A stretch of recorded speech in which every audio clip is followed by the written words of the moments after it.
나는 포도나무요 너희는 가지라. 그가 내 안에 내가 그 안에 거하면 사람이 열매를 많이 맺나니 나를 떠나서는 너희가 아무것도 할 수 없음이라. 하나님, 생명의 근원 되시는 하나님, 오늘 우리 모든 성도들이 함께 모여 참된 생명을 공급하시고 생명의 열매를 맺게 하시는 하나님 앞으로 우리 모두 나아갑니다. 하나님, 우리의 예배를 받으시고 우리와 함께하여 주옵소서. 하나님, 우리를 생명줄 된 포도나무의 가지로 접으셔 주셔서 진실로 감사드립니다. 하나님, 그러나 우리가 우리의 본분을 잃어버리고 살아감을 고백하오니 주님 저희를 불쌍히 여겨 주시옵소서. 입술로는 고백하나 실상은 포도나무 없이 살아가려는 저희를 불쌍히 여겨 주시고 한 번 접붙임 바 되었다고 매 순간 하나님과 포도나무와 긴밀하게 살아가는 삶 없음을 주님 고백하오니 주님 우리를 불쌍히 여겨 주시옵소서. 하나님, 포도나무 되신 하나님께서 우리에게 매 순간 생명을 공급해 주지 않으시면 우리는 한순간도 살 수 없는 존재인 것을 주님 우리가 깨닫고 늘 주를 의뢰하며 살아갈 수 있도록 도와주시옵소서. 그리하여 귀한 열매를 맺게 하옵시고 그 열매를 통해 하나님을 참으로 영화롭게 하여 주옵소서. 하나님, 이 땅 가운데 우리 모든 성도들이 오랫동안 간구한 하나님의 평화를 허락하여 주옵소서. 이 땅의 남과 북의 막힌 담을 허물어 주시고 주님 안에서 하나 되는 하나님의 참된 평화와 통일을 허락하여 주시기를 간절히 기도합니다. 남과 북의 위정자와 주변국의 위정자를 붙잡아 주시고 하나님의 마음과 말씀을 불어넣어 주사 하늘로부터 오는 참된 평화와 통일을 허락하여 주시기를 간절히 구합니다. 하나님, 내일 캄보디아로 떠나는 우리 교회 단기 선교팀을 위하여 기도합니다. 하나님, 모든 일정과 순서에 함께하여 주시고 단기 선교팀과 캄보디아 현지 사람들과 자매 선교사님 모두에게 하나님의 살아계심과 역사하심을 주님 온몸으로 체험하게 하여 주시고 하나님을 새롭게 만나게 하여 주옵소서. 특별히 오가는 모든 여정 가운데 안전을 지켜주시고 눈동자와 같이 돌보아 주시옵소서. 하나님, 이번 주 설 명절 기간 동안 우리 모든 성도들을 특별히 보호하여 주시고 성도들이 가족들과 함께 보낼 때에 주의 사랑과 은혜를 나누는 귀한 시간 되게 하여 주시옵소서. 하나님, 우리에게 주신 것의 일부를 우리를 대표하여 하나님께 드리고 찬양을 하나님께 올려드리오니 하나님 받으시고 흠양하여 주시옵소서. 하나님, 우리 가운데 말씀을 허락하여 주시고 그 말씀을 더욱 깨달아 알게 하여 주시고 닮아가게 하여 주시옵소서. 그래야 이 땅 가운데 주의 말씀을 의지하여 힘있게 살아갈 수 있도록 도와주시옵소서. 우리 생명의 근원 되시고 포도나무 되신 예수 그리스도의 이름으로 기도합니다. 아멘.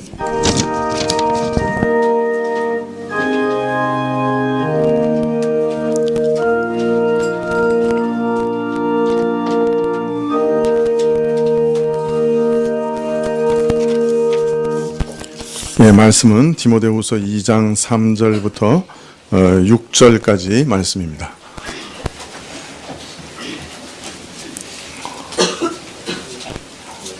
디모데후서 2장 3절부터 6절까지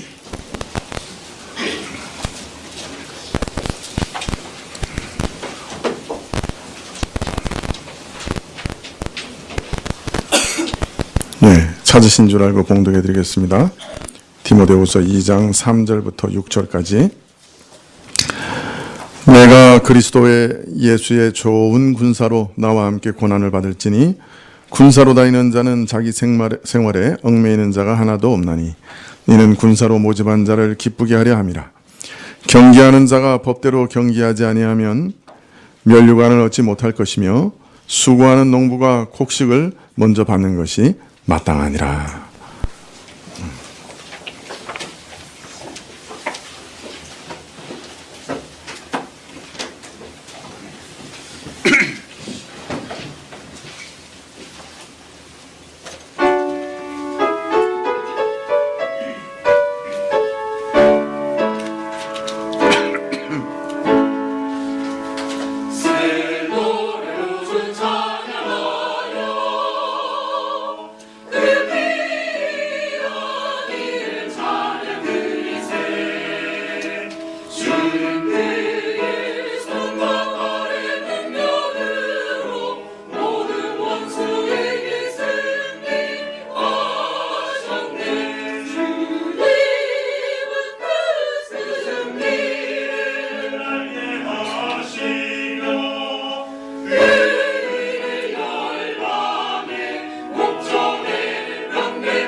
감사합니다.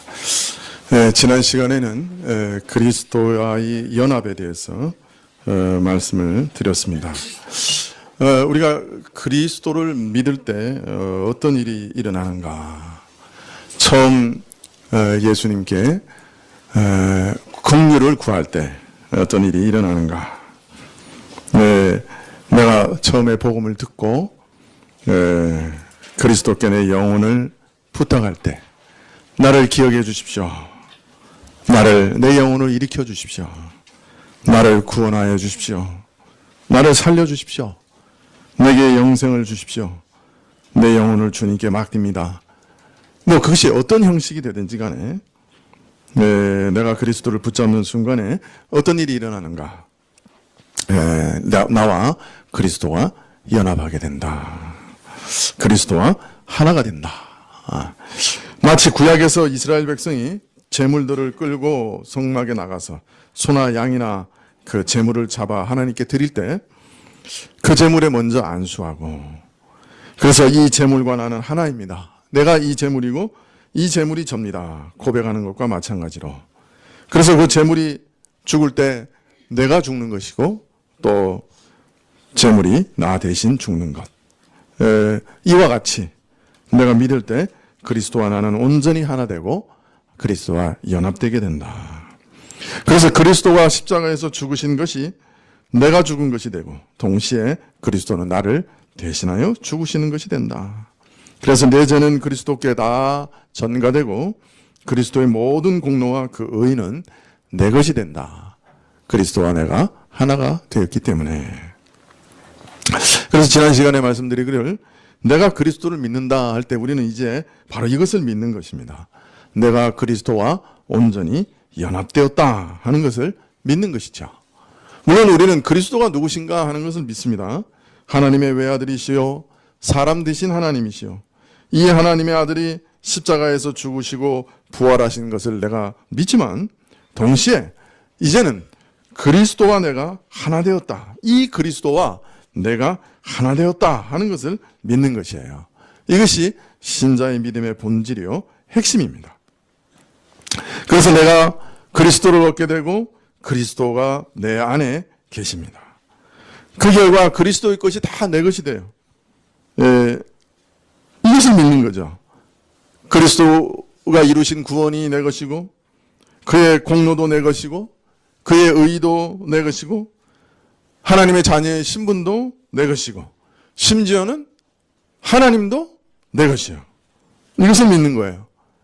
나 자신이 너의 지극히 큰 상급이라 내가 너의 것이다.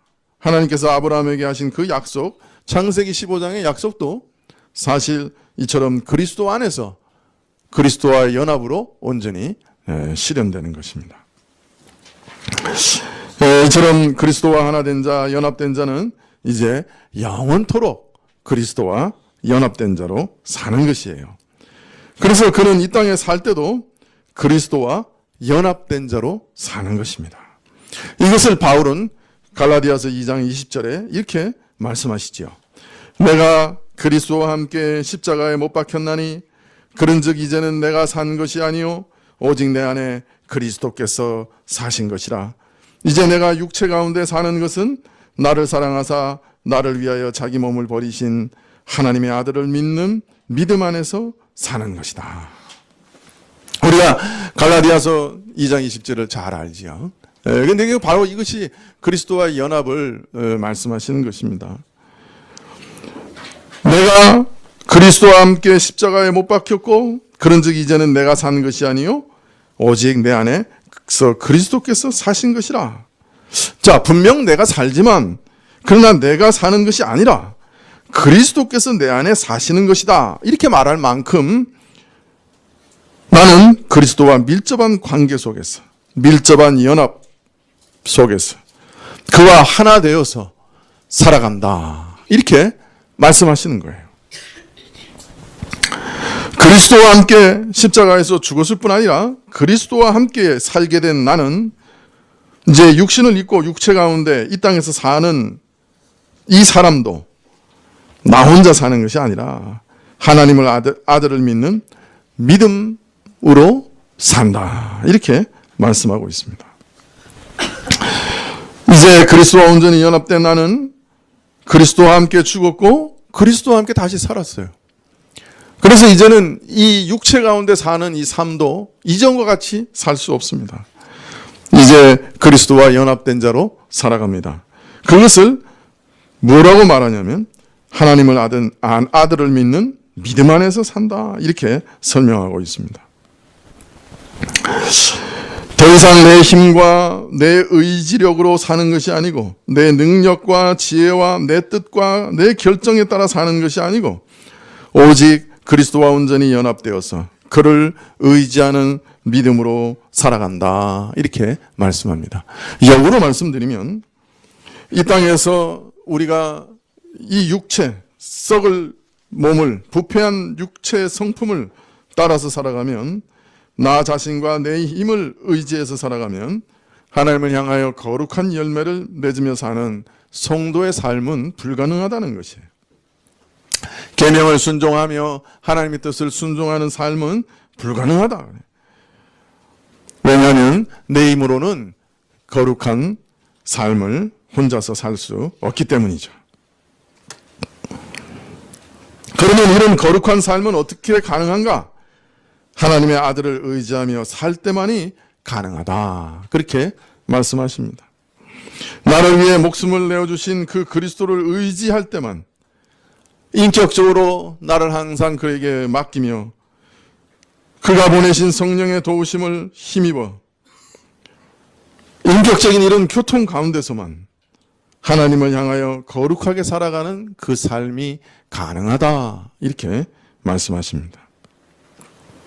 날마다 성령 하나님께 전적으로 나를 맡기고 의지하며 그의 인도하심을 구하고 그의 거룩한 욕망을 주시기를 구하며 살아갈 때 거룩한 삶이 가능하다. 바로 이것을 두고 하나님의 아들을 믿는 믿음으로 사는 것이다. 이렇게 말씀하고 있습니다. 믿음으로 살아간다 하는 말이 무슨 뜻이냐? 예수님과 연합된 자인 것을 믿고 그를 항상 의지하고 그의 은혜로 산다. 그런 뜻입니다.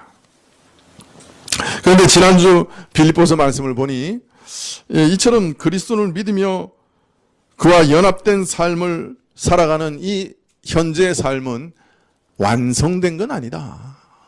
온전해진 것은 아니다. 그렇게 말합니다. 이 땅에 있는 동안에 수많은 시행착오를 거칠 것이고 수많은 실패를 거듭할 것이고 수많은 시험과 의심을 뚫고서 일생 내 안에 있는 육체의 세력과 싸우면서 완성을 향해 달려가는 것이다. 그래서 바울도 아직 내가 잡은 줄을 여기지 않고 표대를 향해서 마지막 완성을 향해서 경주자처럼 달려간다. 이렇게 말씀하고 있습니다. 디모데서를 강의하면서 바울이 전도자의 삶을 군사와 경주자와 농부로 비유하고 계신데요. 전도자는 그리스도의 군사로 고난을 받으며 자신의 삶에 얽매이지 않고 오직 주를 기쁘시게 하기 위해 살아간다 하고 말한 다음에, 그러나 군사로 고난을 받고 자기를 절제하는 그것으로는 충분하지 않다라고 말하고 있습니다. 전도자는 경주자, 운동선수처럼 규칙을 잘 지키며 그래서 끝까지 달려가는 것이 중요하다. 그러면 전도자가 지켜야 할 규칙은 무엇이냐?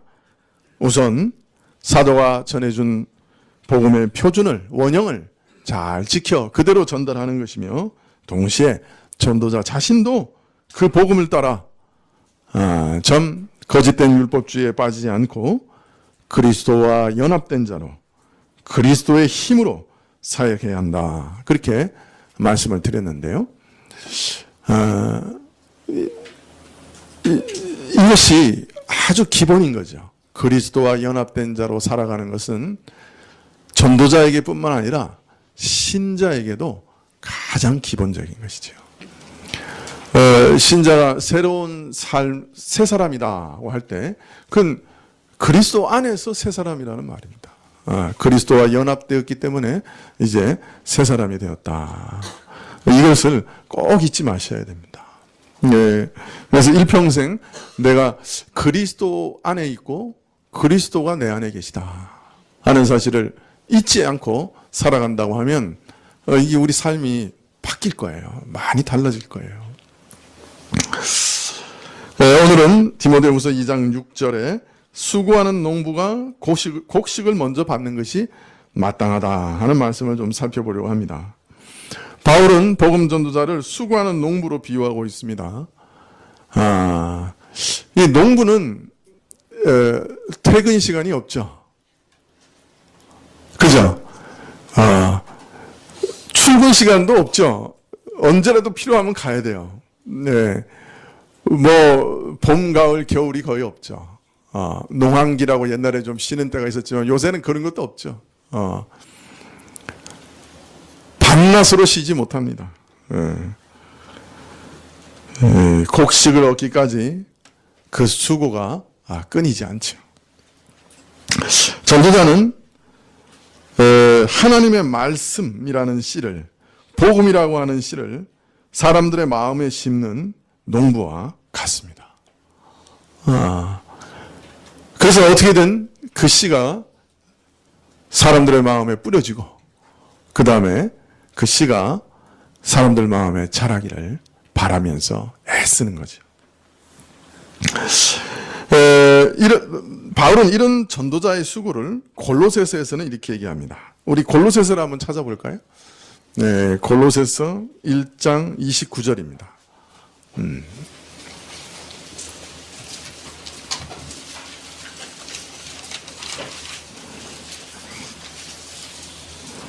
네, 신약 325쪽인데요. 골로새서 1장 29절, 신약 325쪽인데요. 우리 한번 큰 소리로 읽어볼까요? 네, 시작. 이를 위하여 나도 내 속에서 능력으로 역사하시는 이의 역사를 따라 힘을 다하여 수고하노라. 바울은 하나님의 비밀인 그리스도를 전파하는 자인데 이 그리스도를 전파하여 사람들로 믿게 하고 이 그리스도를 가르쳐서 모든 신자들을 그리스도 안에서 온전한 자로 세우려고 한다라고 말하면서 바로 이 일을 위해 힘을 다하여 수고한다 이렇게 말하고 있습니다. 힘을 다하여 수고한다. 근데 여기 쓰인 단어들이 매우 인상적인 단어예요. 근데 특별히 여기서 힘을 다하여라고 되어 있는데요. 이 말은 씨름하듯이 이런 뜻이에요. 씨름하듯이. 여러분 레슬링 아시죠? 예? 요새는 별로 레슬링이 그렇게 인기 없죠. 근데 이제 올림픽 같은 데서도 보면 이 레슬링 하는 거 보면 정말 이렇게 사력을 다해서 하죠. 예. 그 막 다치기도 하고. 근데 여기서 말하는 레슬링은 고대 로마의 레슬링이에요. 이 고대 로마의 레슬링은 지금 레슬링하고 달랐어요. 사람이 막 죽을 수도 있는 그런 아주 살벌한 경기였어요.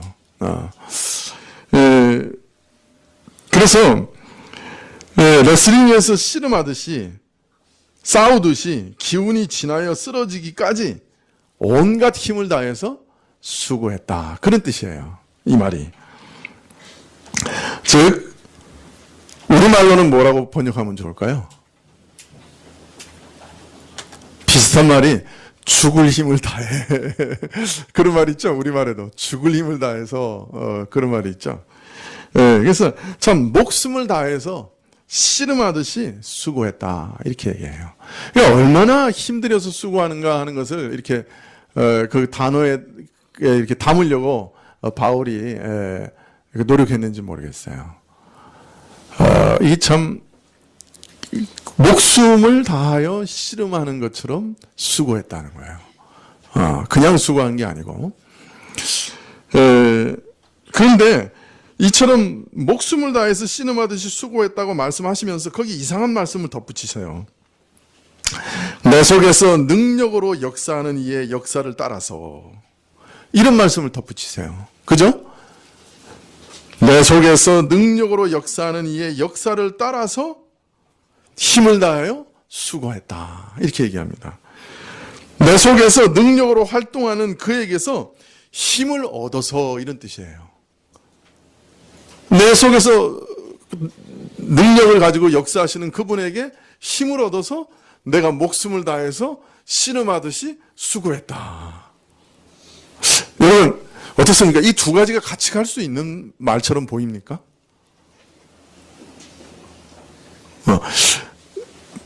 누가 근본적으로 일하신다는 거예요? 누가 근본적으로 역사하신다는 거예요? 내 속에 계신 분, 그분이 하신다는 거예요. 그런데 나는 또 어떻게 한다는 거예요? 목숨을 다해 씨름하듯이 수고한다는 거예요. 이것이 모든 신자들의 삶과 헌신과 연합의 비밀입니다. 지난 시간부터 계속 말씀드린 거예요. 내가 사는데 내 안에 그리스도가 사십니다. 내가 목숨을 다해 씨름하듯이 애쓰고 수고하는데 내 속에서 역사하는 분의 힘으로 합니다. 바울은 우리가 어떻게 성화를 이루어갈 수 있는가 말씀하면서 똑같은 원리를 말합니다. 로마서 7장에서 내가 스스로 율법을 지키려고 하면, 내 힘과 능력으로 율법을 순종하려고 하면 결과는 어떻게 된다는 거예요? 로마서 7장 24절에 오호라 나는 곤고한 사람이로다 이 사망의 몸에서 누가 나를 건져내랴 하는 절망적인 부르짖음밖에 남지 않는다는 거예요. 자기 스스로의 능력으로는 내가 애쓰고 힘쓰면 율법 지킬 것 같은데 지킬 수 없다는 거예요. 오직 오호라 곤고한 사람이로다 이 사망의 몸에서 누가 나를 건져내랴 하는 그런 참 절망적인 부르짖음에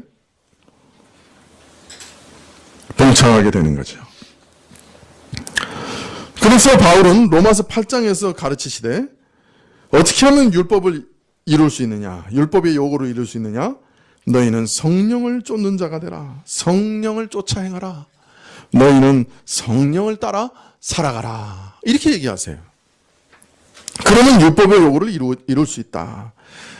자, 성령께서 어떤 역사를 하세요. 신비한 역사를 하세요. 그가 인도하세요. 인도하시는 신비한 역사를 하세요. 그런데 너는 어떻게 하라는 거예요? 성령을 적극적으로 순종하고 따라가라는 거예요. 적극적으로 순종하고 따라가라. 그렇게 얘기하세요. 같은 원리예요. 여러분, 이게 뭘 의미하는 걸까요? 내가 사는데 내 안에 그리스도가 사세요.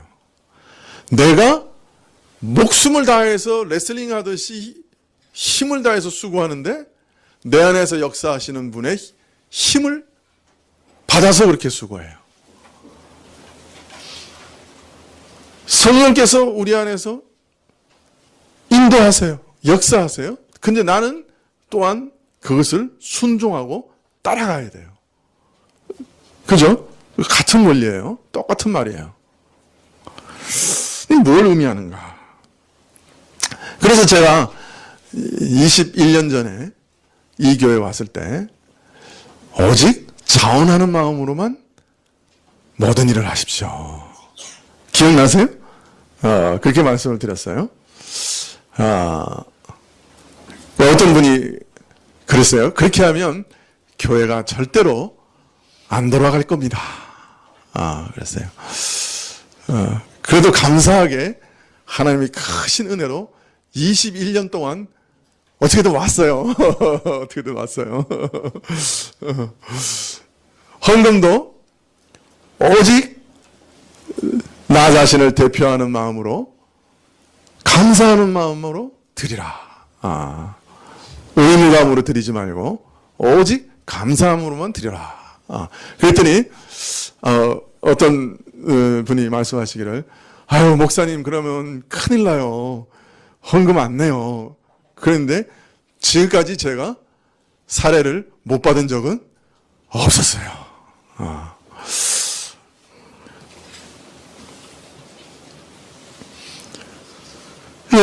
어떤 분은 성령의 인도하심을 따라가라 했더니 감나무 밑에서 입을 벌리고 있는 사람처럼 자신은 아무 일도 하지 않고 성령이 역사하실 때까지 가만히 있는 분들도 있는 것 같아요.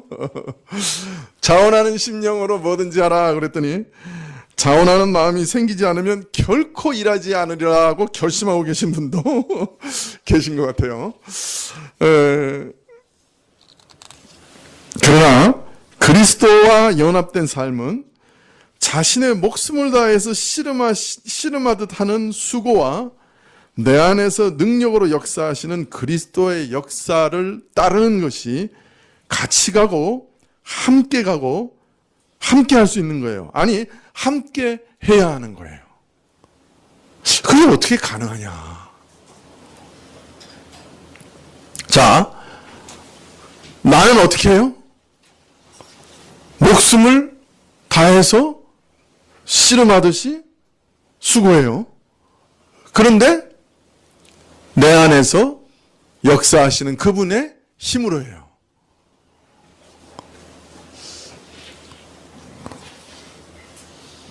어떤 신학자들은 이것을 가리켜 신인협동이다. 이렇게 얘기해요. 신인협동이라.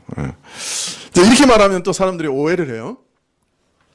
하나님 50%, 사람 50% 이렇게 생각해요. 근데 아니에요. 하나님 100%, 사람 100%예요. 이게 어떻게 가능하냐? 하나님이 전능하시기 때문에 가능해요. 내가 100% 하는 거예요. 내가 힘에 지나도록 수고하는 거예요. 내가 성령을 따라 열심히 순종하는 거예요. 내가 사는 거예요. 내가 100% 사는 거예요. 이거 잊지 마셔야 돼요. 근데 사실은 하나님이 100% 하시는 거예요. 내가 봉사하고 내가 기도하는 거예요. 내가 열심을 내서 노력하는 거예요. 애쓰고 일하는 거예요. 땀을 흘리는 거예요. 그런데 하나님이 100% 하셔요. 그리고 여기서 요점은 이 신학자들이 100%라고 말해놓고 거기서 딱 끝쳐요. 근데 이게 더 중요한 요점인데 어떤 게 중요한 요점이냐? 하나님이 항상 먼저 하신다는 게 요점이에요. 하나님 100% 하세요. 우리도 100% 해요. 그런데 중요한 거는 하나님이 항상 먼저 하세요. 이걸 가르치는 신학자가 또 없더라고요. 이상하게. 네. 하나님이 항상 먼저 하시기 때문에 우리는 어떻게 할까요? 하나님을 따라가죠. 하나님 먼저 하시니까. 그리고 하나님을 의지하죠. 먼저 하시니까 하나님을 의존하죠. 이것을 갈라디아서 2장 20절에서는 한마디로 아들을 믿는 믿음 안에서 산다. 그렇게 말하고 있는 거예요. 자, 또 다른 말로 설명을 드려볼게요. 성령 하나님은 우리를 거듭나게 하시는 분이죠? 그죠? 어떻게 거듭나게 하신다 그래요? 성령 하나님 우리 어떻게 거듭나게 하신다 그래요? 요한복음 3장에서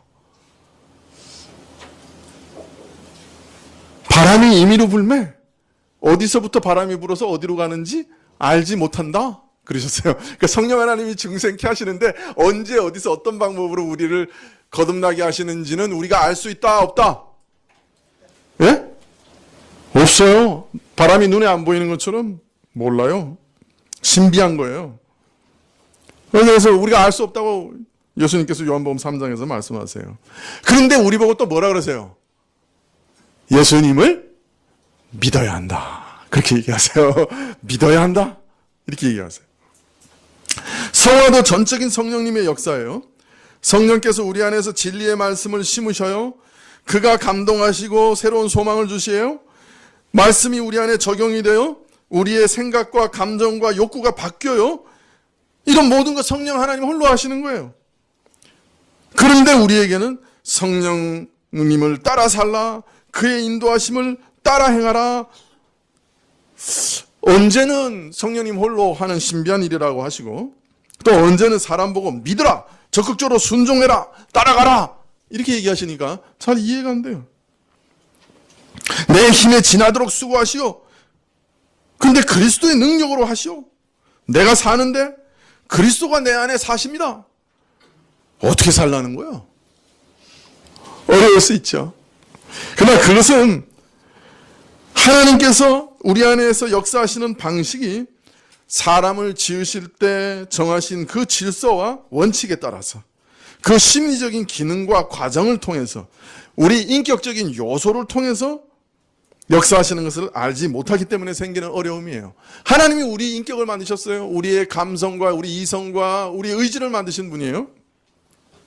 하나님께서는 그 만드신 질서를 따라 우리 안에서 역사하세요. 성령께서 우리 이성을 열어 깨닫게 하세요. 성령께서 우리 의지를 움직이셔서 믿게 하세요. 성령께서 그래서 모든 진리를 기뻐하며 겸손하게 받아들이게 하세요. 우리 마음을 움직이세요. 은혜를 사모하게 하세요.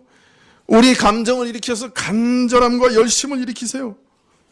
이것은 모두 성령님의 주권적인 역사를 따라 이루어지는 것이지만, 근데 그와 동시에 나 자신이 결단하고 믿는 거예요.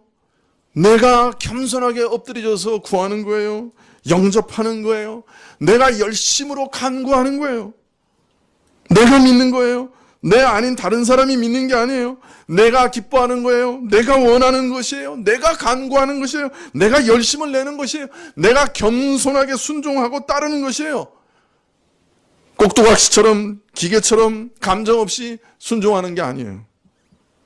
그러나 또 나 아닌 다른 무엇이 대신 순종하는 것도 아니에요. 내가 하는 거예요.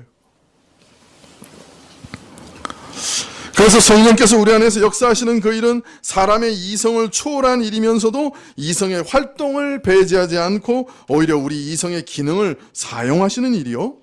사람의 감정과 의지를 초월한 것이면서도 사람의 감정과 의지를 배제하지 않고 그 감정과 의지를 사용하시는 신비로운 것이에요.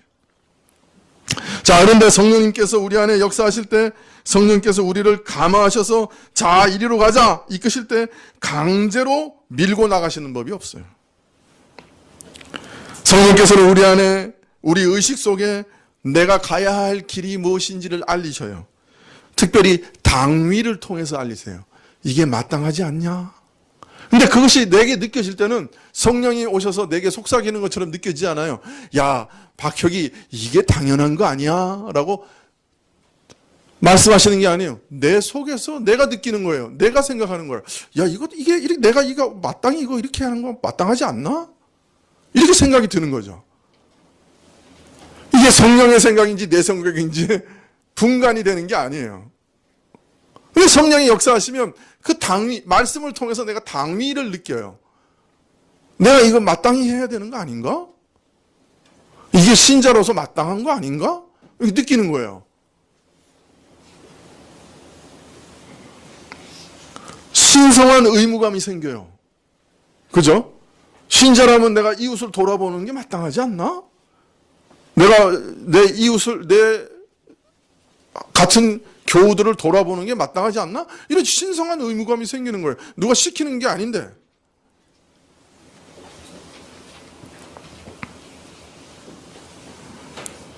말씀이 가르쳐 주세요. 소망이 내게 일어나요. 근데 우리 안에 이것이 어떤 직접적인 지시로 느껴지는 건 아니에요. 그러나 내 소망이 일어나는 거예요. 내 안에 어떤 거룩한 소망이 일어나는 거예요.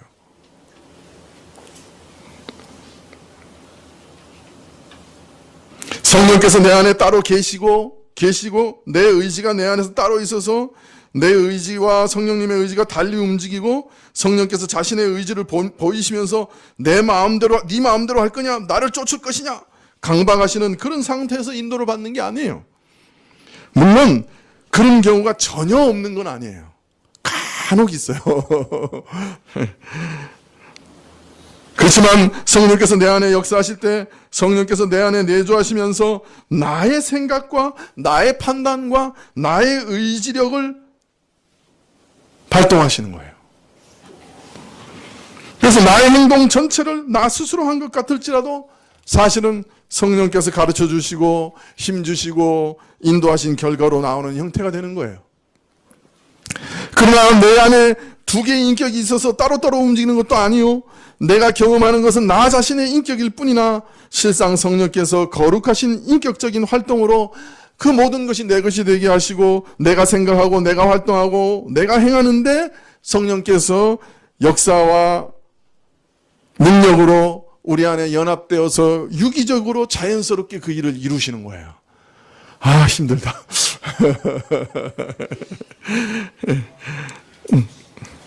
자, 그런데 우리가 이처럼 성령께서 유기적으로 역사하실 때 성령께서 내 영혼에 어떤 소망, 의무, 당위 그런 걸 불어넣어 주셔요. 근데 우리가 또 이상한 거는요.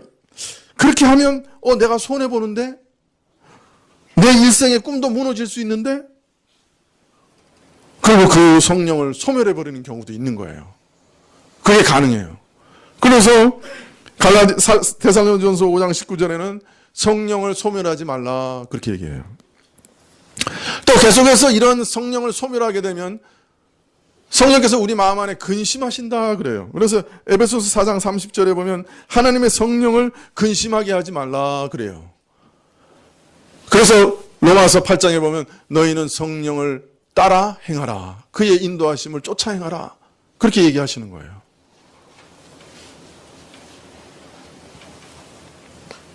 너희 안에 하나님께서 역사하셔서 거룩한 소망을 두고 행하시나니 그래요. 그 거룩한 소망을 내게 주시는데 마음에서 그 따라가면 물질적으로 손해보고 시간 손해보고 괴롭고 힘드니까 하지 말아야지. 그리고 우리가 끊어버릴 때도 많잖아요. 성령께서 성령을 소멸하지 말라 그러세요. 그래서 이런 특수성 때문에 하나님께서 홀로 행하시는 일이라 하시면서 또 성령을 쫓아 행하라 명령하시는 게 가능한 거예요. 또 이런 역사로 인해서 간혹 하나님께서 하신 일인지 내가 힘써 얻고 이룬 것인지 판단하기 애매한 탓에 때로는 성령께서 행하신 것을 미처 깨닫지 못할 경우도 있고 내가 한 것으로 착각할 수도 있고 반면에 또 내가 행한 것을 성령이 행한 것이라고 오해하는 경우도 없지 않습니다. 그러나 한 가지 중요한 것은 하나님의 역사를 경험한 사람은 자기에서 일어난 일이 자신이 한 일이 아니고 하나님께서 한 일이라는 것을 알게 되어 있어요. 마음으로 고백하게 되어 있어요. 그게 신기한 거예요. 그래서 자기가 아무리 노력해도 나중에 자랑하지를 못해요. 하나님이 다 하셨는데 내가 어떻게 자랑하지? 그런 생각이 들어요. 자, 제가 매우 친절한 사람이 됐습니다. 옛날 같으면 여기서 끝났을 텐데 다시 구체적인 예를 하나 들어서 설명을 하겠습니다. 네. 성령의 인도하심을 어떻게 우리 일상생활 속에서 경험하느냐. 가상 드라마 한 편을 말씀을 드리겠습니다. 가상 드라마입니다. 어느 날 집에 들어갔더니 식탁 의자에 옷이 하나 걸려 있었습니다. 이 옷이 무엇이요? 아내가 동생 주려고 옷을 하나 샀어. 15만 원 달라고 하는데 8만 원에 샀어. 어때? 괜찮지? 그런데 여보, 옆에 가죽 코트가 하나 있었는데 35만 원 달라고 하더라고. 입어보니 괜찮더라. 그래? 그럼 사지.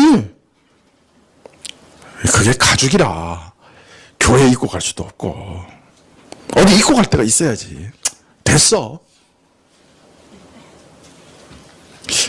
그런데 이상하게 낯선 긴장감이 옵니다.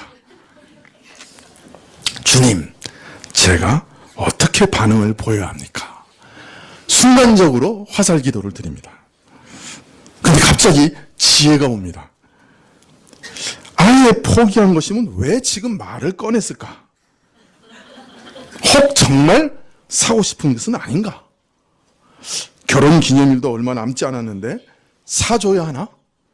15만 원 부른 것이 8만 원에 샀어? 그러면 35만 원 불렀으면 15만 원에서 18만 원 사이에 살 수도 있겠다. 판단이 섭니다. 갑자기 일어났습니다. 어디서 오는데? 지하철역 내리면 게이트 나오기 전에 지하철 역사 안에 상점들이 많이 생겼어. 그래서 지하철 표를 끊고 상점에 갑니다. 아내는 처음부터 이것이 마음에 안 든다, 저것이 마음에 안 든다 막 트집을 잡습니다. 같이 간 저도 헷갈립니다. 정말 좋은 거야? 아닌 거야? 점원이 묻습니다. 얼마면 사실래요? 아내가 15만 원이면 그러면서 아내가 저에게 돌아보면서 물어봅니다. 어때? 아까 8만 원에 샀다고 했으니까 그 정도 사면 좋겠다. 점원이 얼굴색이 달라지면서 갑자기 13만 원에 가져가세요. 35만 원짜리가 13만 원까지 내려갔습니다. 두 사람의 눈이 번쩍입니다. 바로 샀습니다. 그런데 집에 와서는 난리가 났습니다. 입어보고 또 입어보고 설교 준비하는 방문이 활짝 열립니다. 그 옷을 입고 한바탕 패션쇼를 하고 문을 닫습니다.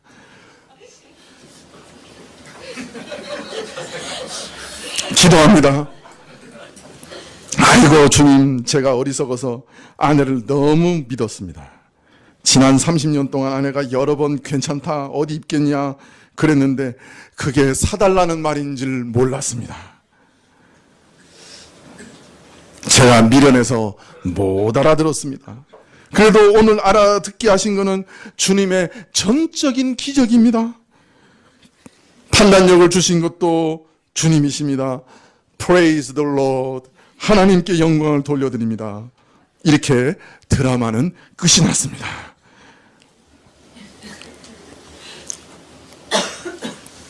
자, 내가 판단했죠? 내가 결정했죠? 내가 샀습니다. 그죠? 예, 근데 알죠? 내가 한 것이 아니라 하는 것을 알죠. 모든 것이 주의 도우심인 줄을 알았죠. 올해를 편안하게 살 수 있는 주의 도우심인 줄을 알았죠. 예. 내 마음을 움직인 분이, 점원의 마음을 움직인 분이 하나님이시다 하는 것을 알았죠. 알게 되죠. 무슨 뜻인지 이해가 되세요? 내가 다 하는 겁니다. 그죠? 그러나 지혜를 주시고 판단력을 주시고 마음을 이끄시고 하시는 분은 하나님이셨어요. 우리는 성령의 인도하심을 이처럼 말씀과 기도를 통해서 가장 구체적으로 경험합니다. 하나님의 아들을 믿는 믿음 안에서 사는 것은, 그를 의지하고 사는 것은 기도를 통해서 구체화됩니다. 이런 기도의 구체적인 모습에 대해서 스가랴서에서는 이렇게 얘기합니다. 스가랴서 10장 1절에 봄비 때 여호와 곧 번개를 내는 여호와께 비를 구하라. 무리에게 소낙비를 내려서 밭의 채소를 각 사람에게 주리라. 봄비는 매년 내리는 것입니다. 어떤 면에서는 기도 안 해도 내리는 것 같이 보입니다. 그죠? 그런데 봄비도 구하라고 그러십니다. 물론 이스라엘에게 봄비는 매우 요긴한 것입니다. 이 봄비 없으면 농사를 못 짓죠. 그래서 매우 기묘한 필요를 오늘 스가랴에서는 상징하고 있습니다. 스가랴의 말씀은 영육간의 생존에 필요한 모든 기묘한 것을 하나님께 구하라고 말씀합니다. 모든 필요를 하나님께 구하라는 말입니다. 하나님께서 친히 은혜를 베푸실 것이면 그냥 베푸시면 될 것인데 굳이 무엇하러 나에게 구하라고 자꾸 말씀하시는 것일까요? 친히 은혜를 베푸실 뜻을 가지고 계시고 그것을 기뻐하시면 그냥 주면 되잖아요. 근데 왜 이스라엘에게 구하라고 하십니까? 그것은 하나님의 은혜로운 선물들이 그저 기계적으로 그냥 하나님께서 일방적으로 아무렇게나 주어버리는 것으로 끝나기를 원치 않으시기 때문입니다. 봄비를 맞으면 그냥 매년 내리는 비니 또 오는가 보다 이렇게 맞이하는 사람들이 대부분이었을 거예요. 그러나 농사에 필요한 비를 올해도 주십시오 하나님, 하나님의 은혜로 내려주십시오라고 간절히 기도한 사람은 기도하고 비를 맞이할 때 그 의미도 다르고 감회도 다를 거예요. 하나님께 진실로 감사드릴 수 있을 거예요.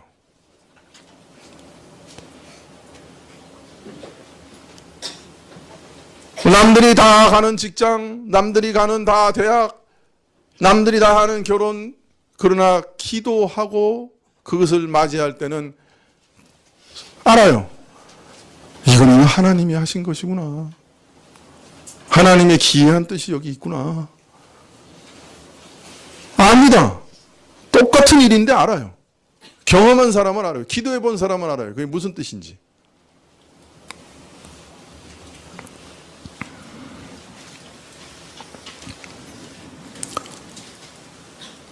신자로 하여금 하나님을 신뢰하는 믿음으로 간구하게 하시고 모든 것을 간구하게 하시고 또 그 간구를 들으시고 응답하시는 이러한 인격적인 관계 속에서 인격적인 교통 가운데서 하나님은 은혜를 베푸시기를 원하시기 때문에 나에게 구하라고 말씀하시는 거예요. 하나님 자판기가 아니에요. 동전 하나 딱 넣으면 그냥 쫙 나오는 기계가 아니시라고요. 하나님 그런 기계적인 관계를 원치 않으세요.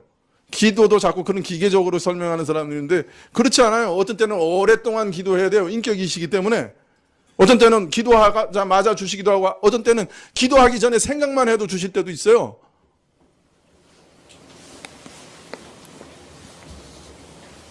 그러나 하나님께서 우리의 기도에 응답하시는 모든 이유는 기계적으로 주고받는 걸 원치 않으시기 때문에 그래요. 하나님을 신뢰하며 의지하며 인격적인 관계를 갖는 가운데 은혜를 베푸시려고 하시는 거예요.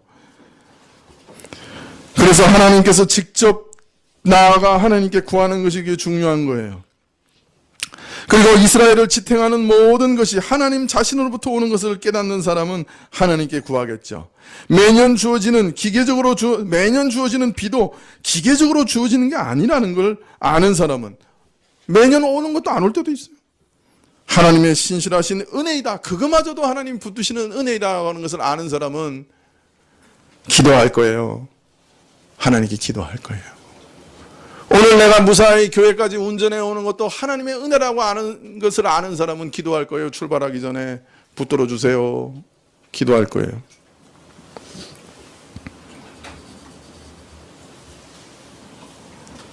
그래서 이런 사람은 무엇을 하든지 항상 하나님을 바라고 의지하는 믿음으로 살게 되죠. 모든 것을 하나님께 기도하고 하나님의 응답으로 알고 하나님께 감사하게 되고 또 그 하나님이 주시는 풍성하고 기이한 것들 속에서 하나님께 마음으로 사랑하게 되고 하나님을 그리고 하나님을 찬양하게 되죠. 하나님 말씀을 깨닫게 해주세요. 말씀을 순종할 수 있게 해주세요. 제 마음을 바꿔서 저 사람을 용서할 수 있게 해주세요. 하나님, 제가 이렇게 막 마음이 쏠리고 욕심이 나서 막 달려가는데 혹이 그 함정에 빠지는 거 아닌지 분별할 수 있는 지혜와 제어하는 힘을 주세요. 제 마음을 넓혀주세요. 이런 성화의 문제, 이런 영적인 문제뿐만 아니라 각종 필요를 다 구할 수 있죠. 직장에서 지혜 주시는 것, 일의 열매를 주시는 것, 자녀들을 지키시고 돌보시는 일들, 상대방의 마음을 움직이시는 것, 위정자들이 올바로 결정할 수 있게 하시는 일들, 교회에서 내 직분을 충성되게 감당하며 지속적으로 감당할 수 있게 하시는 일들, 이거 모두 다 기도할 수 있는 거죠. 우리가 못 구할 것이 하나도 없죠. 그래서 믿음의 선조들은 무슨 일이든 기도보다 앞서지 말라 항상 그렇게 우리에게 가르치셨던 거예요. 무슨 일이든 기도보다 앞서지 마라. 내가 모든 것을 그리스도께 의지하며 기도하면서 삽니다. 그러면 내 안에 그리스도가 사시는 것을 알게 됩니다. 내가 기도하면서 목숨을 다해 신음하듯 애쓰며 수고합니다. 그러면 내 속에서 역사하시는 분을 내가 경험하게 됩니다. 기도하면서 하나님의 말씀에 순종합니다. 그러면 내 속에서 성령께서 인도하시는 것을 알게 됩니다.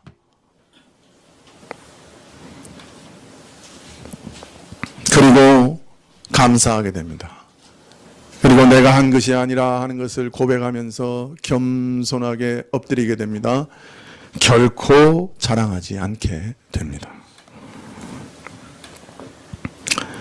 그리고 무엇보다도 하나님께서 내 기도를 귀 기울여 들으시는구나. 하나님께서 나를 아시는구나. 나를 아들이라 인정하시고 내게 관심 갖고 계시는구나 하는 것을 이러한 인격적인 기도 가운데서 알게 돼요. 확신하게 돼요. 그래서 날마다 모든 좋은 것을, 모든 선한 것을 베푸시는 하나님을 사랑하고 기뻐하게 됩니다. 감사합니다. 감사합니다. 하나님 사랑합니다. 고백하며 살아가게 돼요.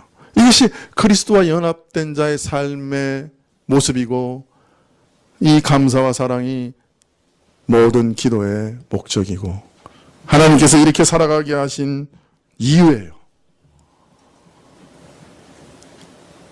무엇을 하든지 항상 기도하면서 그리스도 안에 인격적인 교제를 나누면서 그리스도의 연합 그 안에서 믿음으로 사시기를 축원합니다. 기도하시겠습니다.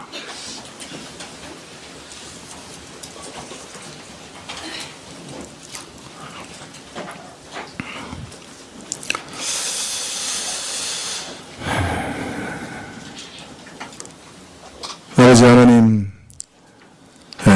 참 주 안에서 사는 것, 주께서 내 안에 계시는 것, 그 비밀을 알려주십시오. 그것이 얼마나 놀랍고 또 얼마나 평강과 안식과 생명의 삶인지 알려주십시오. 그래서 항상 주님 안에 거하게 하옵소서. 예수님의 이름으로 기도합나이다. 아멘.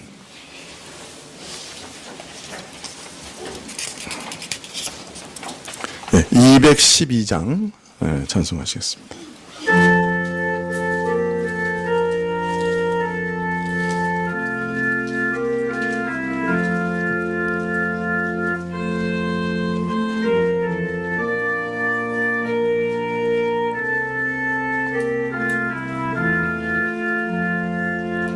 너 성결케 위해 늘 기도하며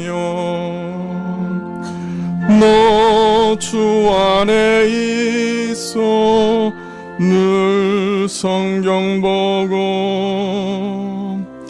온 형제들 함께 늘 사귀면서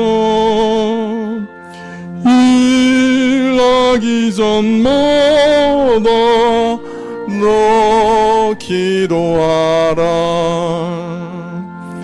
너 성결케 위해 내 머리 숙여 저 은밀히 계신 내 주께 빌라.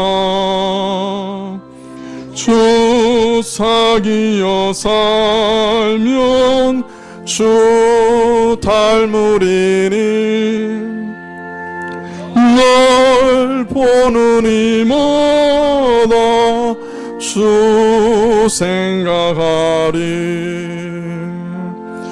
너 성결케 위해 주 따라가고 일 다급하여도 당황치 말고 참 즐거울 때나 또 슬플 때나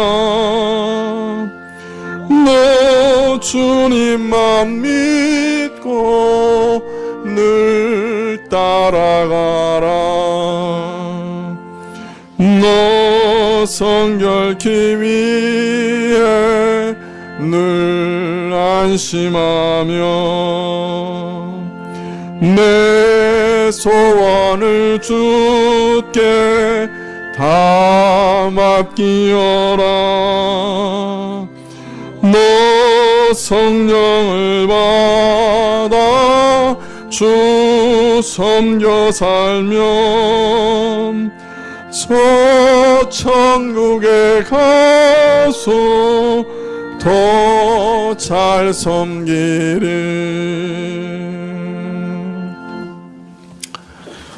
기도하시겠습니다.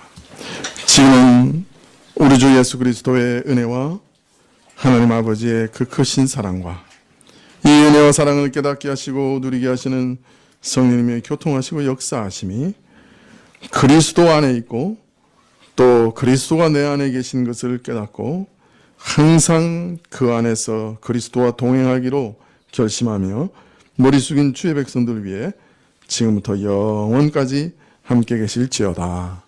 아멘.